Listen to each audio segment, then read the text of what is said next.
Salam alaikum, chers élèves. Aujourd'hui, on va entamer un exercice qui concerne la première partie de notre cours, c'est-à-dire les propriétés des fluides, et on va appliquer la propriété la plus importante qui est la viscosité. D'accord? L'exercice, je rappelle, la distribution de vitesse d'un fluide newtonien entre deux plaques parallèles, des plaques en gris, elle est donnée par ce profil de vitesse. I du Y, c'est un profil parabolique, c'est en Y carré. La vitesse V, c'est la vitesse moyenne. La viscosité étant donnée, si la vitesse moyenne elle est de 0,6 mètres par seconde et H, c'est 10 cm, on demande premièrement de calculer la contrainte de ces éléments taux qui s'applique sur la surface inférieure, c'est-à-dire ici. Donc, si on va à l'origine de l'axe Y qui est là, donc c'est pour H égale moins 10 cm. C'est la figure. Bien. D'après le cours, on a vu que la contrainte de ces éléments, taux, pour un fluide newtonien, elle est donnée par, taux YX égale mu fois du sur dy, le gradient de vitesse, suivant Y. Parce que la vitesse, elle varie suivant Y. On l'appelle aussi le taux de déformation. C'est quoi? Qu'est-ce que ça veut dire les indices YX? C'est la contrainte, elle est comme ça. Donc, c'est la contrainte qui est dans la direction X. Donc, le deuxième indice, c'est la direction X. Et qui s'applique sur une surface dont la normale, elle est suivant Y. Donc, la contrainte, elle est là. Ou bien là, elle s'applique sur cette surface dont la normale, elle est suivant Y. Donc, le deuxième indice, c'est la direction. Le premier indice, c'est la normale. Très bien. Donc, étant donné la distribution de vitesse, elle est donnée déjà, c'est une distribution parabolique. Donc, on va dériver par rapport à Y. Et on va remplacer pour le point demandé. D'accord? Donc, il suffit de dériver par rapport à Y. Donc, le gradient de vitesse, il est égal à ça. Je remplace par les valeurs de Y demandées. Sur la surface inférieure, qu'est-ce qu'on a? On a, d'après l'origine de l'axe Y, sur la surface inférieure qui est là, nous avons H égale moins Y, pardon, également H. Donc, moins 10 cm. Voilà. Donc, taux, c'est mu fois du sur dy, je remplace, et j'obtiens la valeur 0,02 newton par mètre carré. C'est une valeur positive. Il y a un plus. Deuxième question. Sans faire de calcul, pardon, quelle serait la contrainte taux dans la surface supérieure? C'est-à-dire pour Y égale plus 10 cm. Mais sans faire de calcul. Et on nous demande aussi de schématiser les contraintes sur les deux surfaces par des flèches. Là, on sait que par symétrie, sur la surface supérieure, elle a la même valeur et la même direction par symétrie. Mais comment connaître justement le sens de la contrainte sur une surface? Là, dans ce schéma, nous avons notre cas, nous avons les axes X et l'axe Y. Sur chaque surface, nous avons la normale, bien sûr, la normale sur la surface qui est soumise au cisaillement. C'est la surface qui est au contact du fluide. C'est cette surface qui est au contact du fluide et aussi cette surface qui est au contact du fluide. D'accord? Donc la normale, elle est toujours sortante par rapport à la surface. Comment je vais déterminer le sens? On a des deux indices. D'accord?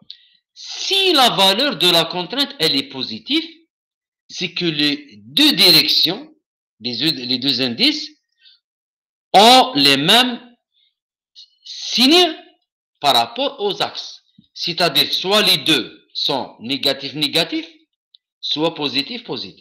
C'est-à-dire, dans l'expression qui est là de taux, si les deux ont le sens positif par rapport aux axes, bien sûr, la direction et la normale, dans ce cas, on a la valeur positive qui est là.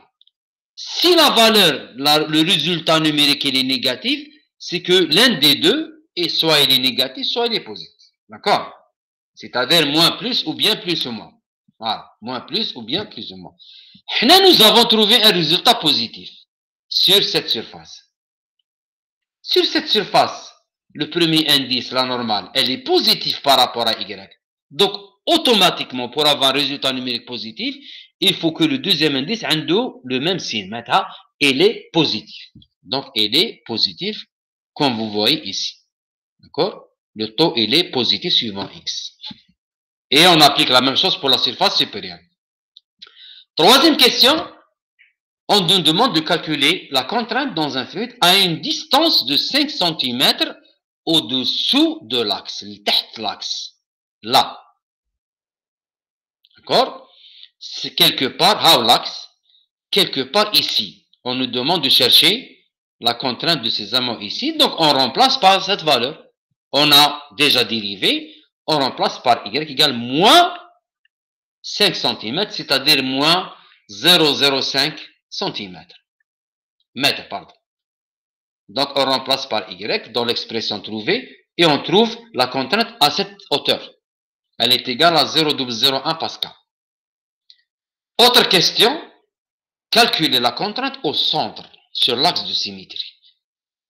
Et quelle est la conclusion qu'on peut tirer à partir d'après les 4 questions précédentes?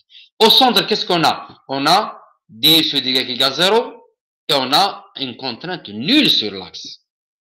Donc, sur l'axe, vous avez une contrainte nulle. Sur une autre valeur de 0,05, vous avez une autre valeur, et ainsi de suite. Qu'est-ce qu'on remarque? On remarque qu'en s'éloignant de la paroi, la contrainte de ces aimants diminue. Pourquoi? Parce que c'est la paroi qui crée cette contrainte. D'accord? S'il n'y a pas de paroi, il n'y a aucun cisaillement. Donc, c'est cette paroi qui crée cette contrainte de cisaillement. D'accord? On va le voir dans le schéma. Voilà. Voilà. Ah, la paroi. Donc, exactement sur la paroi. Un fluide visqueux, il est caractérisé par la condition d'adhérence. On l'a vu dans le cours. C'est-à-dire, le fluide à cette hauteur, Y égale 0 par exemple, la vitesse, elle est nulle. Donc, il a la même vitesse de la paroi. Ce qu'on appelle la condition d'adhérence. C'est la condition la plus importante en NDF. D'accord? Et à mesure qu'on s'éloigne de la paroi, qu'est-ce qui se passe? On l'a trouvé par des valeurs numériques dans l'exercice. La contrainte de ces aimants diminue et l'écoulement se voit libéré. La vitesse augmente. D'accord? On le voit ici. Et par symétrie, on a la vitesse maximale au centre. Voilà.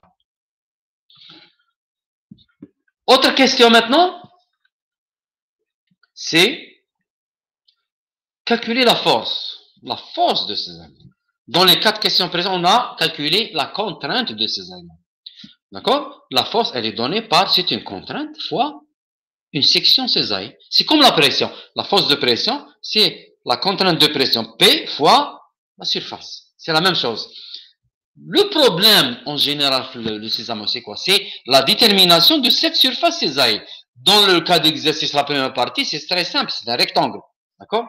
Ou bien c'est une valeur qu'on donne. Par exemple, il me demande de calculer la force de cisaillement sur une section de 0,3 m² de la plaque inférieure. Donc, elle est donnée. Mais dans la réalité, on doit chercher la surface cisaillée. D'accord? Donc, je vais appliquer la force de cisaillement. C'est la contrainte de cisaillement fois la surface cisaillée. Je remplace et je trouve la valeur de 0,06 N. Maintenant, imaginons qu'au lieu de la plaque plane, parce que dans notre cas, qu'est-ce qu'on a? On a 2 plaques comme ça. Plaque supérieure et plaque inférieure. Et le fluide, il est entre les deux. Dans cette question, qu'est-ce qu'on vous demande?